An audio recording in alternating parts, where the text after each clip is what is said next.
And the problem isn't just that we have expectations, it's that we don't know the difference between something that is a reasonable expectation versus an unreasonable one.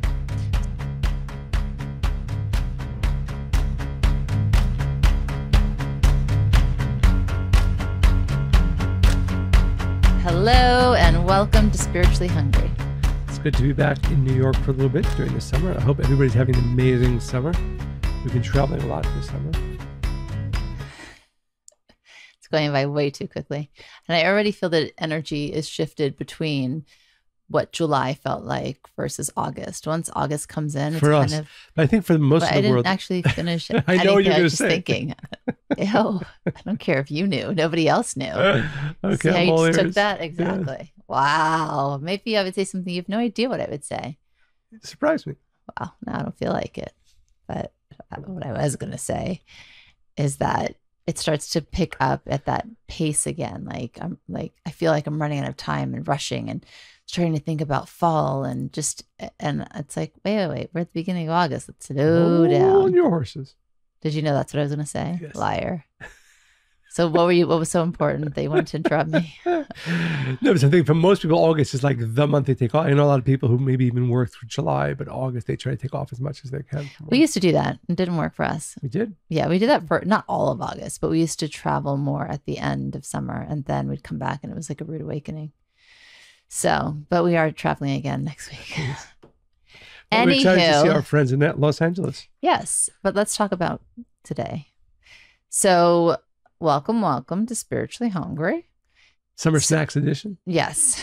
So I'll tease what we're going to talk about. One of the most absurd things about human beings is that we act shocked every time something goes wrong or not according to plan or how we expected it. It's kind of ridiculous if you think about it. Right? I actually heard a funny story today. Tell me. No, but when people yell out, "Not again," like, when it's something like so like this. we heard that together. Yes, we did. I know. Where this guy saw this car pull into a gas station and he opened up his hood and it was all in flames and he's like, "Not again." And you're thinking, like, really, how often does this happen? Apparently this guy, quite often. But to your point, and also don't pull up into the gas station with your car aflame. Right. But that's really the point, right? That we shouldn't be surprised when things don't go according to plan.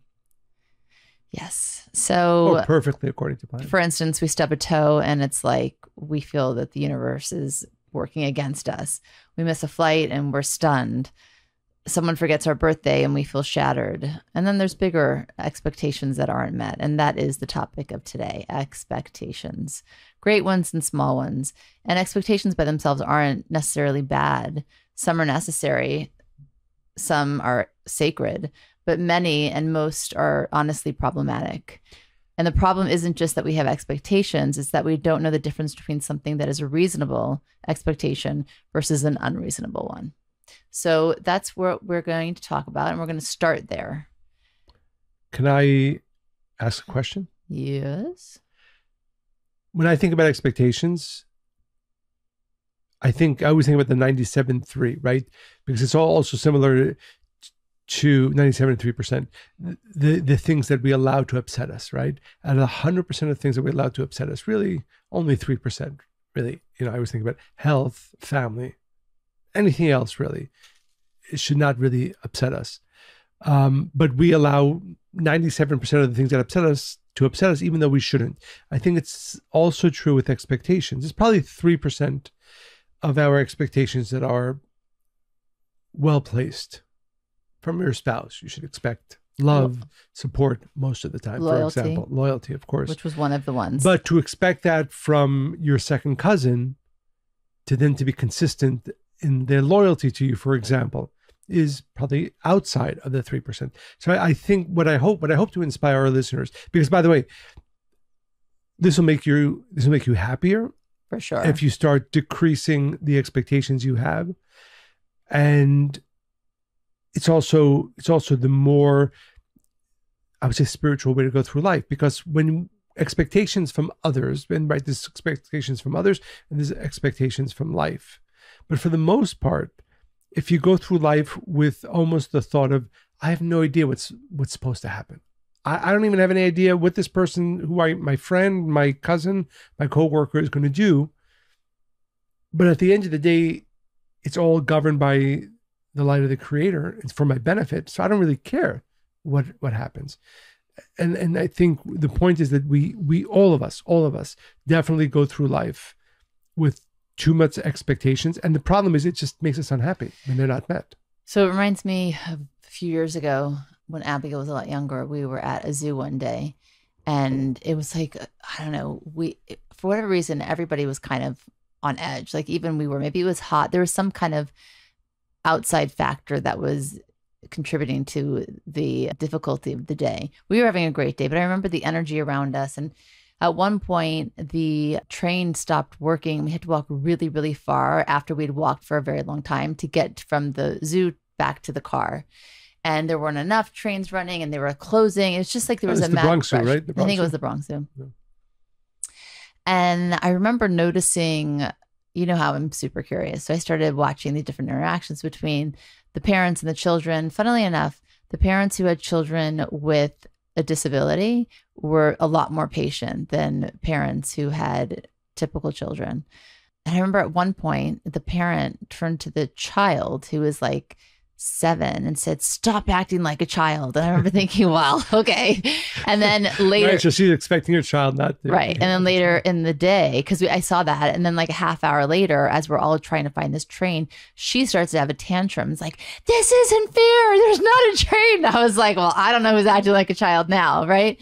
But it's hard. I mean, yes, to what you're saying 100%. And I think we're going to give our listeners tips and tools, but it's those expectations, they just sneak in because of so many different factors. And it reminds me of something that we were watching, Viktor Frankl. I'm very inspired by his work. And I think that part of what creates disappointment is not because life's unfair, but because we expect things that were never promised to us in the first place. Say that again. Because we expect things that were never promised to us in the first place. Like, this day should go this way. My child should behave by this way at this age. I mean, who made all these rules, right? So this interview that Viktor Frankl was on, he was talking about how, and for those, he wrote Man's Search for Meaning. He was in the concentration camp. I love everything that he's written, that he said. I think he's super, super inspiring. But he talked about how in Austria, there were a lot of suicides by the youth, right? That was by young people. But that's where he was living after the war.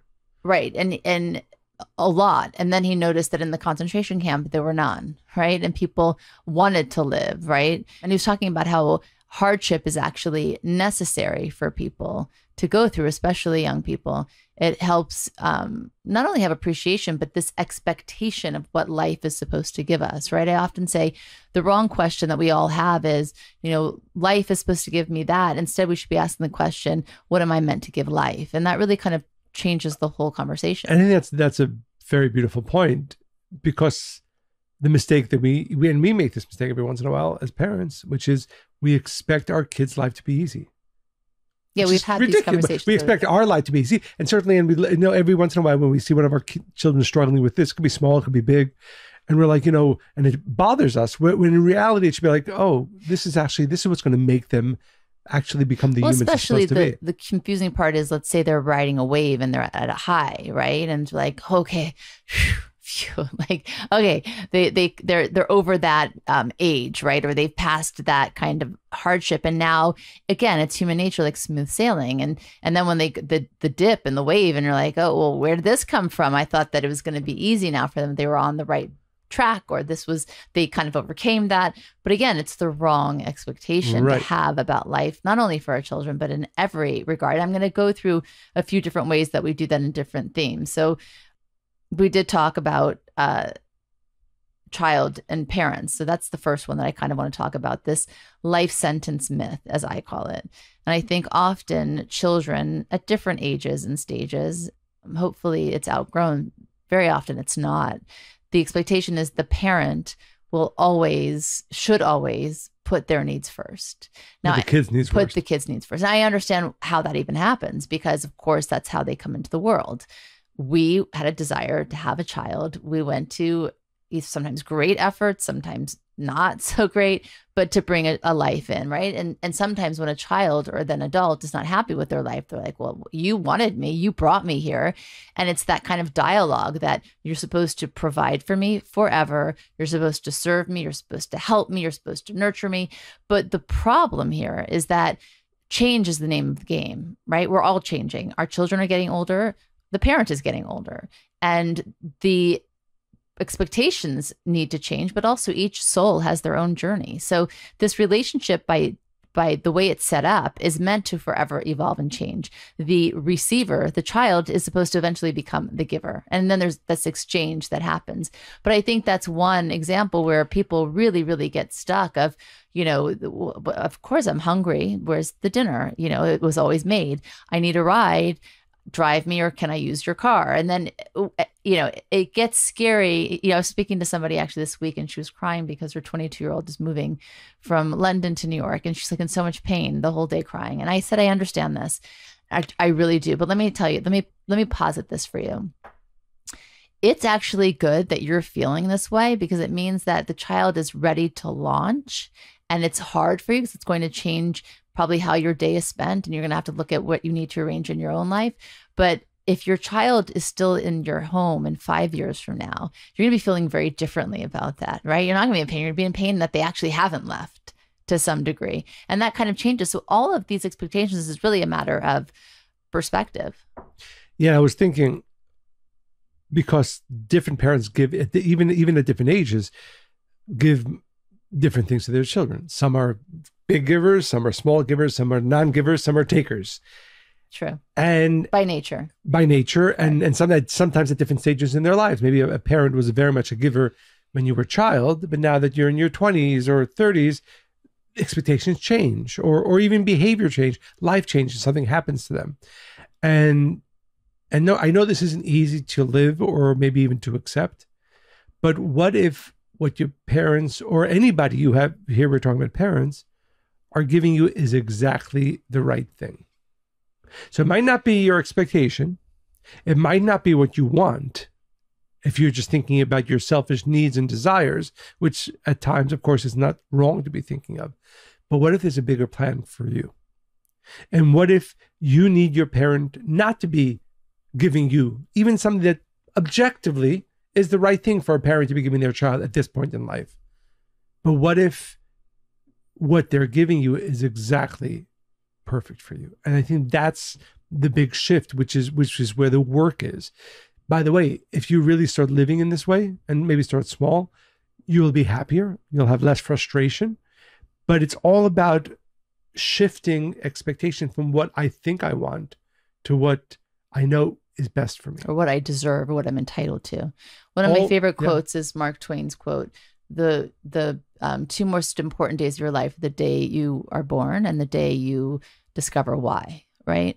And I'm actually just reading Ron Chernow's Mark Twain really? Biography. Very, very interesting. He was a very complicated, he was very complicated. Yes, he's very complicated and interesting individual. In what way was he complicated? He had ups and downs. He made a lot of money. He spent a lot of money. It was just very... He's Aquarius. I don't know. I'm going to have to check his... That's interesting. His birthday, yeah. But that's probably how he had all those life lessons and these gem moments. Exactly. He lived. He definitely lived. But I think this is a good moment to introduce a kabbalistic idea called bread of shame, right? Because I think that this is what happens potentially in this kind of relationship that's set up in this way of, I deserve and you should give and you should provide. So bread of shame kabbalistically is when somebody receives something, and sometimes many things, that they actually didn't earn. And so what happens is the effect of that is it makes the relationship not as fluid. It makes the person that is receiving all these things that they actually haven't earned, it makes them feel bad about themselves and about the person that's giving to them. Right. So I think, again, and this, hopefully that spiritual understanding, both as a parent to a child, or as a child to a parent, or as a friend to another friend, that it's a law of the universe. If you give somebody too much, or if you receive too much from one person that you haven't earned or deserved, it's not going to be good for you in the long term. In the moment, it might feel, oh, I really want my parents to keep giving me this, and they did. But and therefore I think the overriding... You're never satiated, actually. And also, if it will feel good for a moment, but then you might have heartburn after, or Right. then it starts to not feel good, or your body rejects it. It's that kind of thing. Right. So the overarching consciousness you want to get to in all your relationships, certainly as it relates to what your expectations are from the relationship. Again, I'm talking about the 97%, right? There's 3% in marriage, in deep relationships, but certainly there's more space for greater expectations. But in all the other areas, what's happening to me, whatever my parents are providing or not providing, what my friend is providing or not providing, it's actually the best thing for me. And in the long term, if I am able to change in that way and accept that, I will both be happier and also change in the right ways. It's interesting, because I think that this idea has really informed us as parents, because I know whenever our children, for instance, are going through a difficulty outside of what we shared with the Viktor Frankl idea, I always ask the question before I decide on the action to take with them is, why am I the parent? Like, why am I their parent specifically for these 4 individuals and these 4 unique souls? What can I offer as a mother? What am I meant to offer?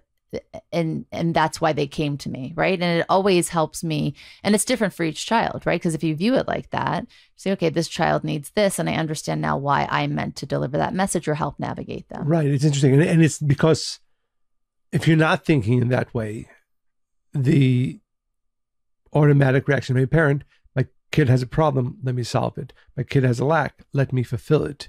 But that's not really our role as parents. Again, not only because it's important for children to have lack and to have struggle, but if you do what you said, and I think it's really an important understanding, if our listeners, those of us who are parents, before we take action, the question is not just what is the problem, but what is my role here as a parent who wants to help develop this child as they're meant to grow, not just to solve their problems, to fill whatever lack they have. Exactly. The second area that we have big expectations are from life itself. So let's take a zoom out look at this. We wake up each day and life owes us a good time. It reminds me of, and it was such an aha moment for me, by the way. I remember when our oldest David was about 17, 18, and he started to go through, well, let's just say we were concerned. And we were concerned because we weren't sure he'd be able to navigate out of the direction he was going quickly enough, right? We didn't want it. We knew eventually he would, but you kind of want to make it so there's less pain involved for your child. And I remember we had a little intervention. We sat down. It was the 2 of us and older friend of his that was kind of like a mentor. And we started asking David hard questions. And his answer was, well, I wake up every day and I want to be happy. And I was like, I looked at him and I said, no, you wake up every day and you want to feel good. That's very different than being happy. Happiness is joy is something you achieve, and not this way that you're going about it. If you want to wake up every day and feel good, you're going to make a lot of selfish choices that are fully ego-based, right?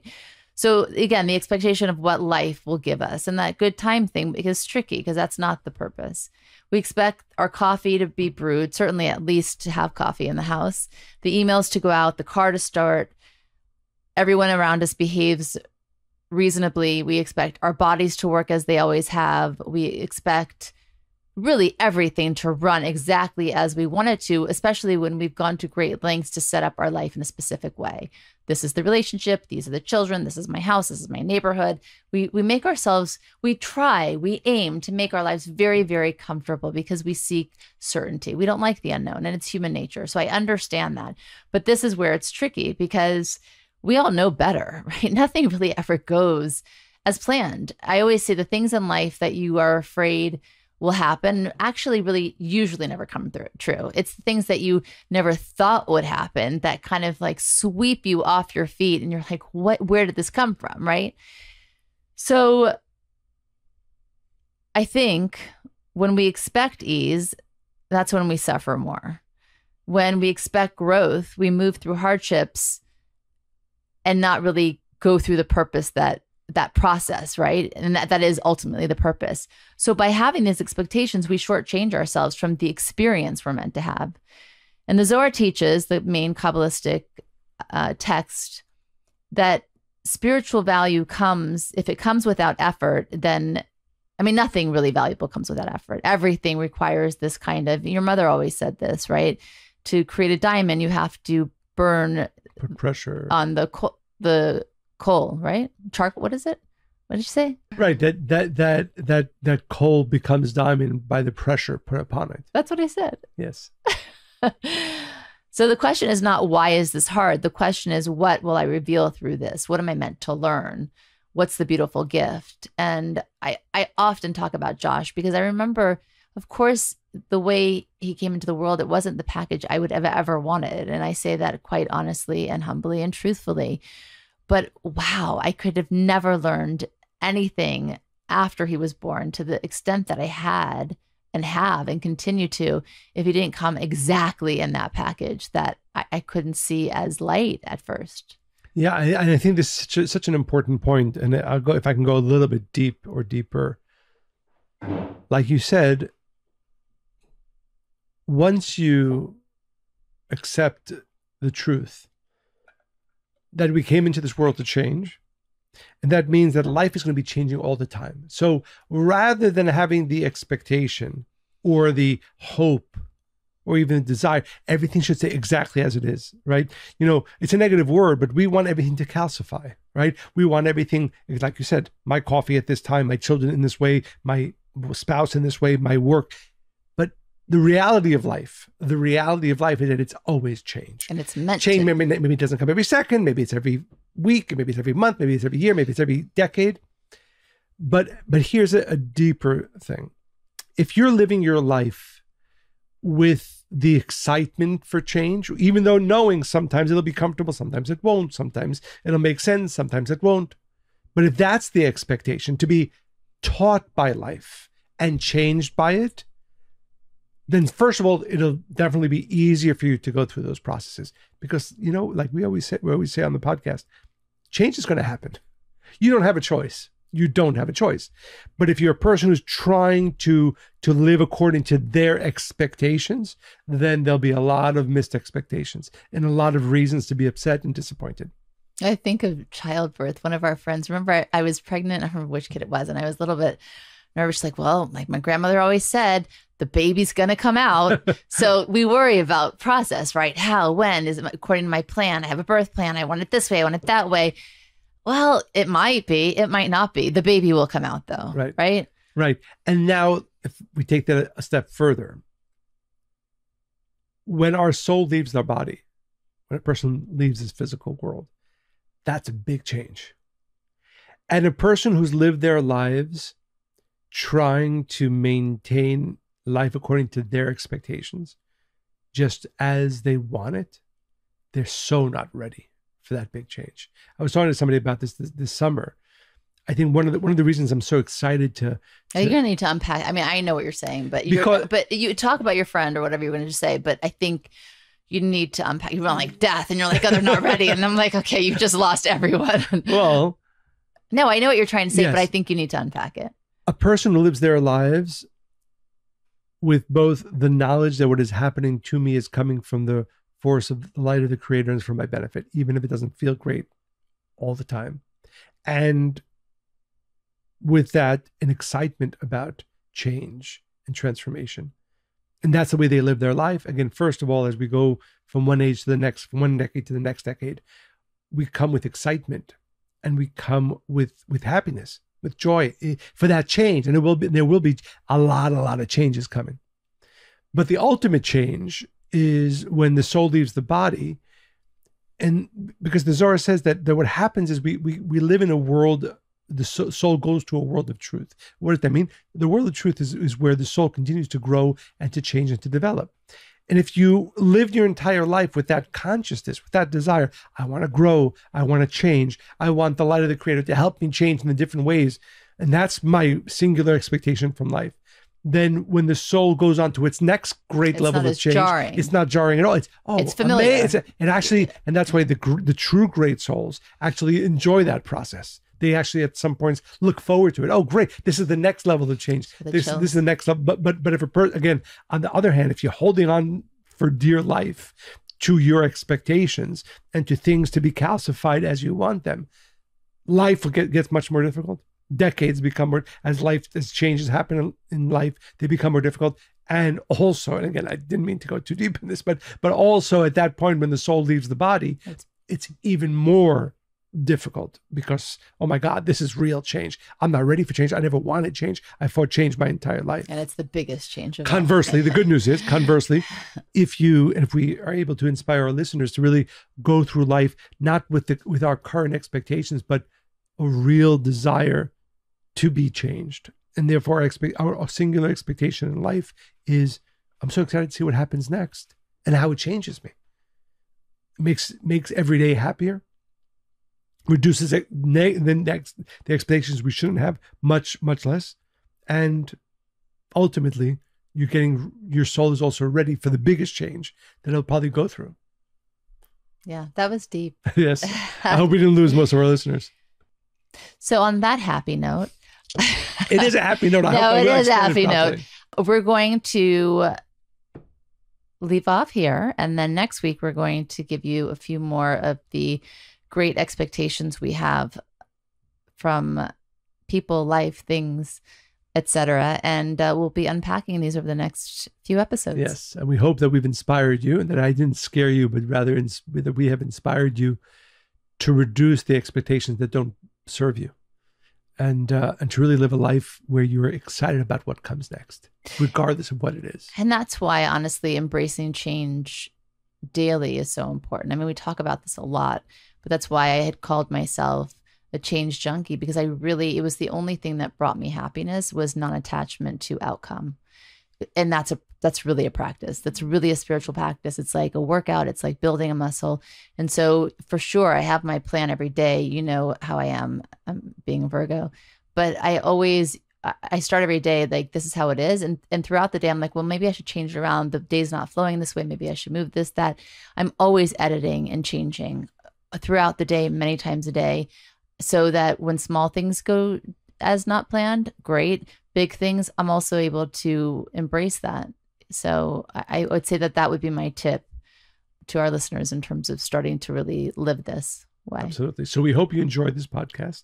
We hope continue to go to Apple Podcasts, give 5-star reviews, share this podcast with everybody you know. Continue to write your comments, letters, inspirations to Monica and Michael at spirituallyhungry.life. And as always, we hope you enjoyed listening to this podcast as much as we enjoyed recording it. Stay spiritually hungry.